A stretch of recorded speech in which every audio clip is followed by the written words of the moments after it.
Hello', আজি Assam tribune news পেপাৰখনত Bihali reserve ফৰেষ্টৰ বিষয়ে এটা বাতৰি দেখা গৈছিল। প্ৰতিযোগিতামূলক পৰীক্ষাৰ উপযোগী হোৱাকৈ এই টপিকটো আলোচনা কৰোঁ আহক। বিহালী ৰিজাৰ্ভ ফৰেষ্টখন অসম-অৰুণাচল সীমান্তৰ বিশ্বনাথ জিলাত অৱস্থিত। 1917 চনত ব্ৰিটিছ চৰকাৰৰ দ্বাৰা সংৰক্ষিত বনাঞ্চল হিচাপে ঘোষিত হয় আৰু 2022 চনত ইয়াক অভয়াৰণ্যলৈ উন্নীত কৰাৰ বাবে প্ৰাথমিক জাননী জাৰি কৰা হয়। ইয়াৰ পশ্চিমে বৰগং নদী, পূবে বুৰৈ নদী আৰু উত্তৰ দিশত অৰুণাচল প্ৰদেশৰ পাপুম ৰিজাৰ্ভ অৱস্থিত।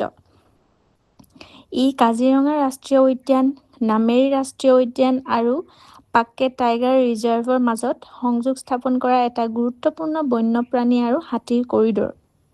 ই 2003 চনত অধিসূচিত শোণিতপুৰ হস্তী সংৰক্ষিত অঞ্চলৰ এটা অবিচ্ছেদ্য অংগ। বোম্বে নেশ্যনেল হিষ্টৰী ছ'চাইটিৰ দ্বাৰা ই গুৰুত্বপূৰ্ণ চৰাই অঞ্চল আৰু মুখ্য জৈৱ বৈচিত্ৰ্য অঞ্চল হিচাপে স্বীকৃতিপ্ৰাপ্ত।